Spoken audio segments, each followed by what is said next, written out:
درود دوستان عزیزم، فتانه هستم. به کارگاه شمعسازی من خوش اومدید. ویدیو آموزشی که امروز برای شما در نظر گرفتم شمع گل کوکب هست. کانال من رو سابسکرایب کنید و تا انتهای ویدیو با من همراه باشید.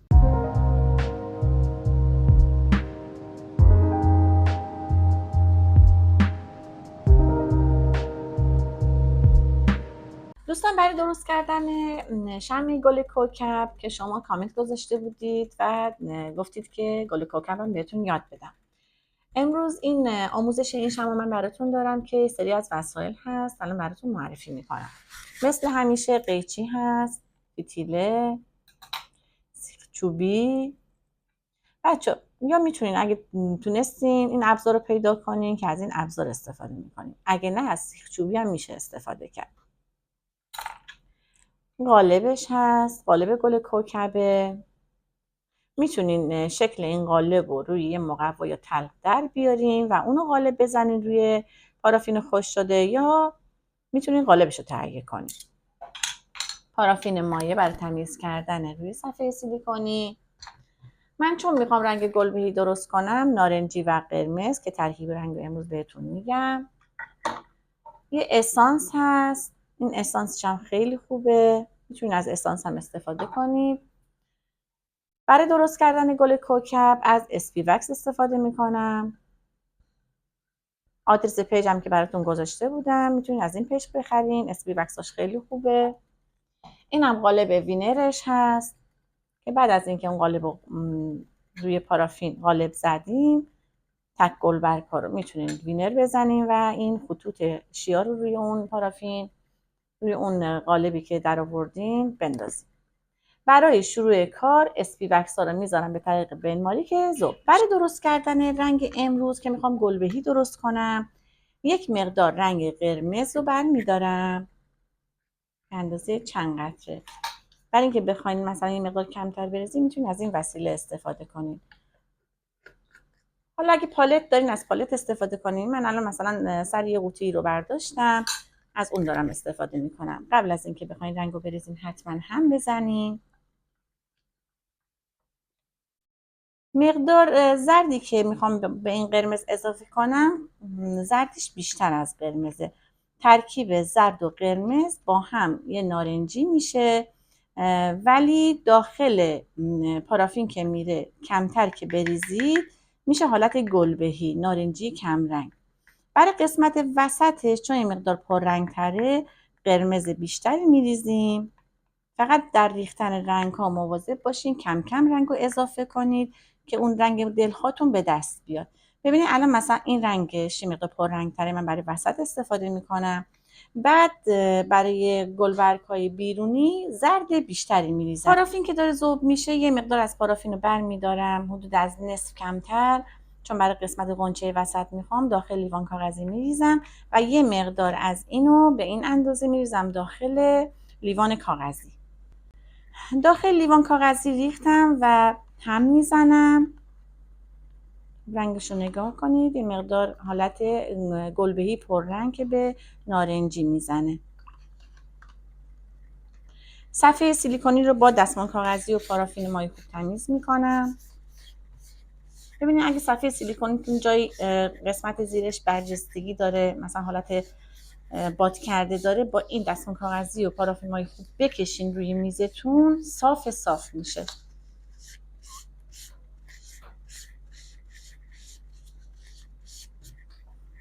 حالا اینو با قاشق پهنش میکنم.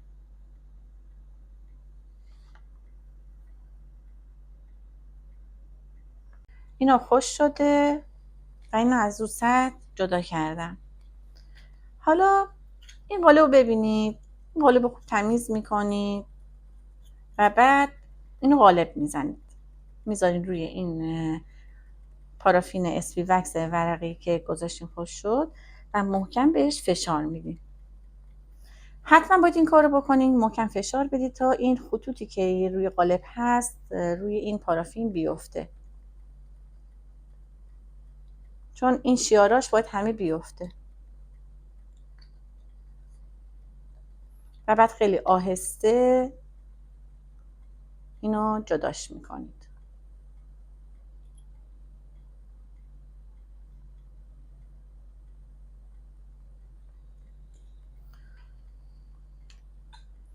2 تا 3 تا از این مدل برش بدین. 3 تا رو قالب زدم و یه دونه از اینا رو با انگشتم خوب اینو ورزش میدم.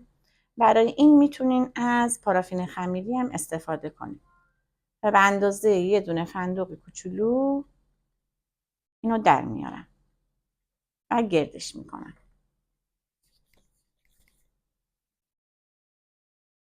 به این صورت. حالا این سیخ چوبی رو از وسطش فرو میکنم که این حفره ایجاد بشه برای نصب فتیله. بچه ها اگه شما بخواین این گلو شاخه‌ای درست کنین، این کاری که الان دارم میکنم، میتونین همینو ساقه با استیوکس درست کنین، بهش فتیله بزنین مثل گل رز شاخه‌ای که یاد دادم، آموزششو گذاشتم. میتونین الان که این سیخ چوبی رو دارم وصل میکنم در واقع فتیله رو از تو این ردش کنین و اینو به همین صورت فکر کنید که این ساقه استیوکس شما هست و گلتون شاخه‌ای در میاد. ولی من امروز میخوام یه مدل دیگه یاد بدم، یعنی ساقه‌ای نمیخوام بهتون یاد بدم. گل کوکب هستش که روی داخل یه ظرف دیگه تزیینش میکنم.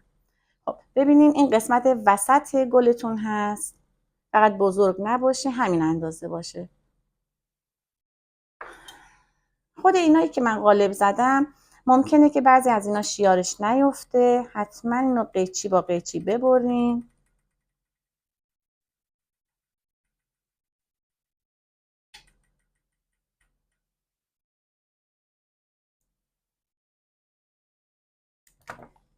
الان نگاه کنین تک تک این گلبرگ ها رو یا با سیخ چوبی یا با این وسیله‌ای که داریم یه مقدار اینو میذارین روی انگشتتون به این صورت و این قسمت بالاشو یه رولی میدین، این به این صورت در میاد. اگه این وسیله رو نداشتین از سیخ چوبی میخواین کمک بگیرین، سیخ چوبی هم به همین صورت یه مقدار به سمت لبه هاش میارین یا با انگشتاتون یکم لبه های گلبرگ رو پهنش میکنین، بعد اینو میذارین قسمت وسطش به این صورت با انگشتتون یه فشاری میدین و سیخ چوبی رو از توش در میارین. پس با سیخ چوبی هم میتونین این فرو یا این رول کردن رو انجام بدین. تک تک این گلبرگ ها رو این وسیله‌ای که دارم میذارم قسمت وسط و اینو به این صورت میارم و رولش میکنم. به این صورت میشه. خب نگاه کنید 3 تا گلبرگ و من این تک تک گلبرگ ها رو به وسیله این ابزار یا سیخ چوبی به این صورت حالت دادم. حالا این قسمت وسطش رو که سوراخ انجام میشه میره قسمت بالا. خب تمام گلبرگ ها رو خیلی با احتیاط مراقب باشید، یکی یکی میاریم جلو. ببینید الان 3 تا 4 تا آوردیم جلو طوری که این قسمت وسط رو بپوشونه. بعد این قسمت هم به این صورت میاریم در واقع قسمت وسط گلمونه که حالت غنچه داره. فقط ببینین فشاری که میخوایم بدین قسمت وسط بدنش رو فشار بدین، فشار روی لبه های گلتون نباشه.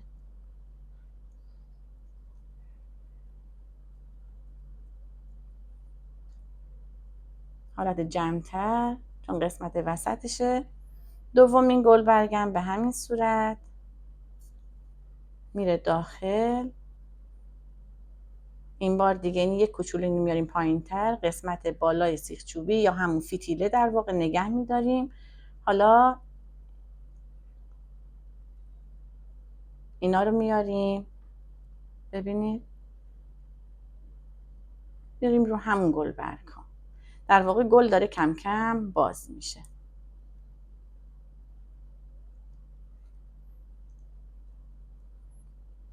قسمت پایینش رو ببینید، قسمت پایینش رو فشار میدم، در واقع قسمت بالاش حالت نیمه بازه.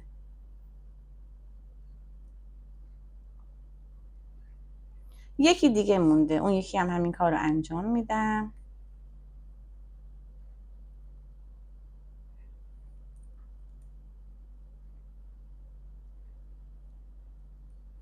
دیگه نمیخوام زیاد حالت غنچه باشه، داره باز میشه. قسمت پایین کار رو فشار میدم. سومین گلبرگم گذاشتم، ولی دیگه سعی میکنم که این یه مقدار حالت نیمه باز باشه، بسته در نیاد. اگه گلبرگ هایی رو دیدم که چسبیده، با این دستم باز میکنم به این صورت بازش میکنم. بچه وقتی این داخل سیخ چوبی هستش، خب یه مقدار این حفرش باز میشه. یه مقدار خمیر رو بردارین، یعنی همون پارافین رو بردارین قسمت زیرش بذارین که این بهش تکیه کنه، اینقدر بالا پایین نره که بتونین کارتون رو خوب انجام بدین. الان من یه ذره برداشتم، این قسمت انتهاشو زدم، این میاد به این فشار میاره دیگه، اینقدر حرکت نمیکنه، بتونین بهتر کنترل کنین کارمون. خب الان دیگه وقتشه گلبرگ های بزرگتر رو من دور تا دورش بذارم. برای اینکه گلبرگ های بزرگتر رو درست کنم، اون مابقی پارافین ذوب شده رو برمیدارم و مقدار خیلی کمی از اون رنگی که درست کردم و زردش یه مقدار بیشتر از قرمزش هست و داخلش میریزم. خب من برای گلبرگ های کم رنگتر رنگ رو درست کردم که مقدار بیشتری زرد و حدود 1 قطره قرمز ریختم و این رنگ شد و میریزم الان داخل پارافین ذوب شده. داخل پارافین ذوب شده ریختم و ببینین رنگش کم رنگتر شده نسبت به اون. میریزم رو صفحه سیلیکونی، البته قبلش دوباره تمیزش کردم، مثلا پهنش میکنم.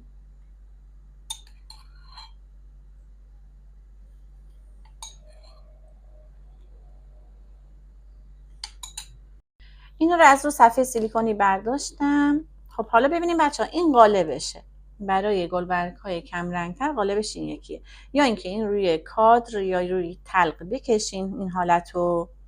اگه نتونستین قالبش رو تهیه کنین، قالبش هست، میتونین از لوازم شمع‌سازی بخرین. ببینین با کف دست فشار میارین که خوب قالب بخوره، در میاد. بعد نگاه کنین، میذارین یه مقدار، اگه لبه هاش کلفت بود، یعنی لبه هاش خوبه نازکه، میذارین روی این وینر به این صورت. ببینید میذارین اینجا و این روش فشار میدین. فقط فشار میخوایم بدین، حتما نگاه کنین قسمت وسط باشه، به این صورت فشار بدین. شیار علامتش میفته روی این گلبرگ ها.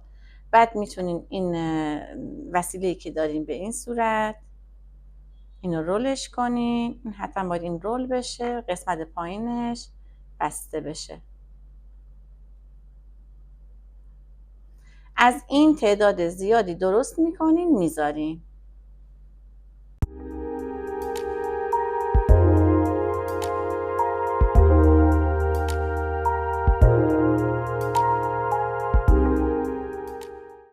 خب بچه ها ببینین تعداد زیادی از این درست کردم، اینجا گذاشتم. حالا برای اینکه بتونم به این گل اینا رو نصب کنم، الان اون کاری که قسمت پایین ساقه انجام داده بودم، قسمت بالا یه مقدار اون اسپی وکس رو برمیدارم، قسمت بالای سیخ چوبی رو به این صورت روش میبندم که یه مقدار این ضخامتش بیشتر بشه. میره قسمت وسط گل میبونه. ببینیم به گلم آسیب نمیزنه، که بتونم اینو برعکس نگه دارم و تک تک گلبرگ ها رو به قسمت این گلا نصبش کنم. از این ور بهتون یه بار نشون میدم، ببینید. نگاه کنیم بچه‌ها، گلا رو که درست کردم، در واقع گلبرگ ها رو که درست کردم، یه مقدار تو دستم نگه میدارم، قسمت پایین گلبرگ رو به این صورت یه مقدار فشار میدم که اینجوری صاف بشه. بعد این گل رو برعکس نگه میدارم از قسمت وسط گل، یعنی ببینید این یه گلبرگه که این لبه هاش کنار هم مونده، اینو میذارم قسمت وسطش، قسمت پایینش رو فشار میدم که این به اون قسمت انتهای گلم بچسبه. یه مقدار نگه دارین راحت میچسبه، که نگاه کنین ببینین به این صورت میمونه. به این قسمت هم فشار. ببینین این دیگه از این بالا نمیاد پایین این گلتون، چون این خمیری که به این سیخ چوبی زدم اینو فیکسش میکنه. راحت میتونین این گل رو درست کنین. تک تک این گلبرگ ها رو به همین صورت قسمت پایین گلبرگتون یه فشاری بدین، بذارین یکم پهن بشه، بعد کنار هم به این صورت نصبش میکنین. قسمت پایین گلبرگ رو فشار میدین که به این گل اصلیتون بچسبه. ببینید فقط به هم نزدیکش کنین اینا رو به این صورت. همینطور اینو ادامه میدیم. فقط باید دقت در بیاد.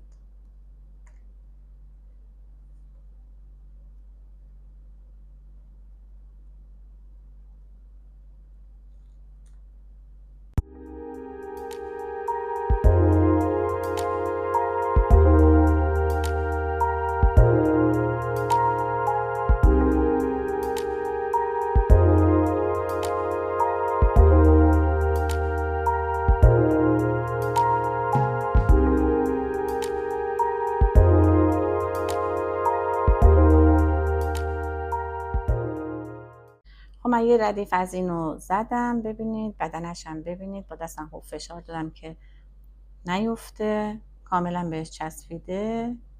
خب حالا ببینید گلبرگ های بعدی رو شروع میکنم. ببینید از این گلبرگ رنگ کم رنگ تر میتونید 2 ردیف 3 ردیف بستگی به اندازه گلتون داره.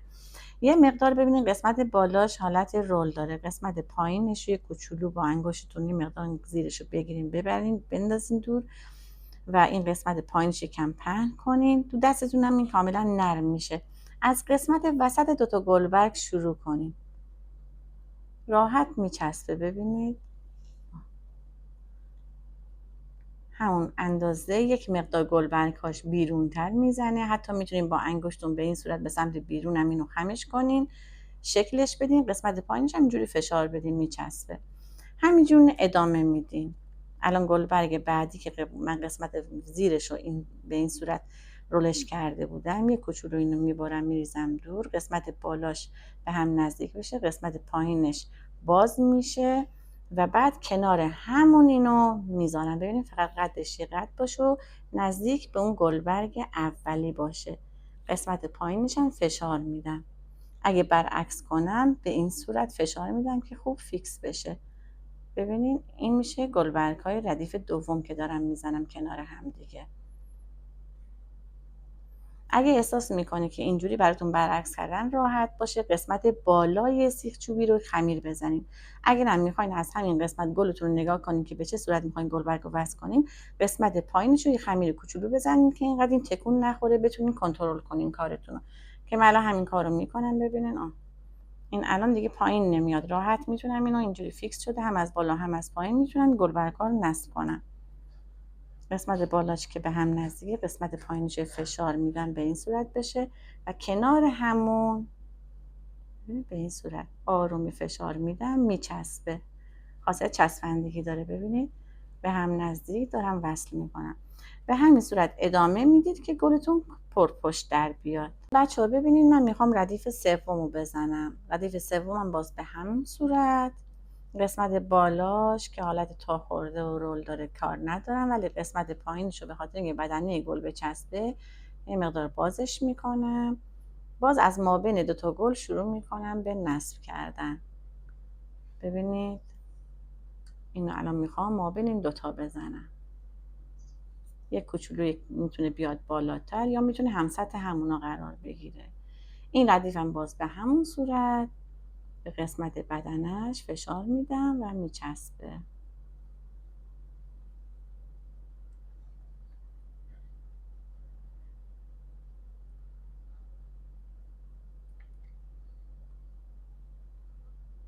فقط قدش رو نگاه کنید یه اندازه باشه. از قسمت پایینم خوب فشار بدید که بچسبه. اینم یه ردیف کامل اینو نصبش میکنیم کنار هم و قسمت پایینش هم یه مقدار باز باشه. کنار همین میذارم، خوب فشار میدم که بچسبه.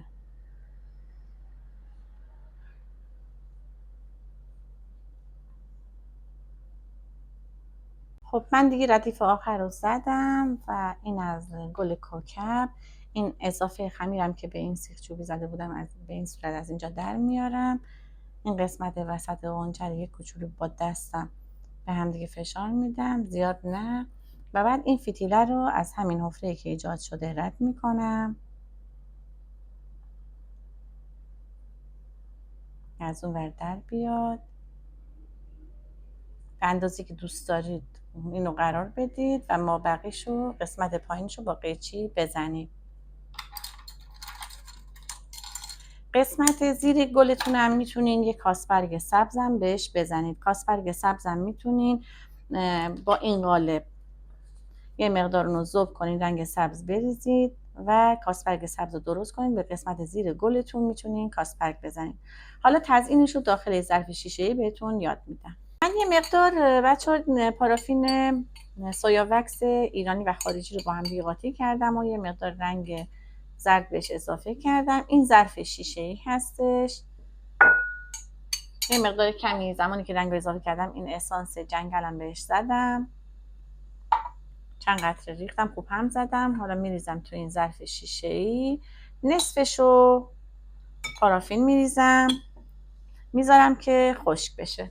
بچه ها اینو وقتی که میخوام گلو بذارم روش حدود نیم ساعت بهش وقت بدین که خشک بشه و قسمت وسطش مقدار نرم بمونه، نذارین کاملا سفت بشه پارافینش. ببینید من دست میذارم مقدار نرمه. این گلو میذارم قسمت وسط این ظرفمون و یه مقدار کم بهش فشار میدم که این گل روی این پارافین بشینه و به این صورت میتونین رو تزیینش کنین. اینم از گل کوکب. دوستان عزیزم، آموزش امروز شمع گل کوکب هم به پایان رسید. امیدوارم که لذت برده باشید. لایک و سابسکرایبیاتون نره. سوالم اگه داشتید کامنت کنید. تا ویدیو آموزشی دیگه، خدا نگهدار.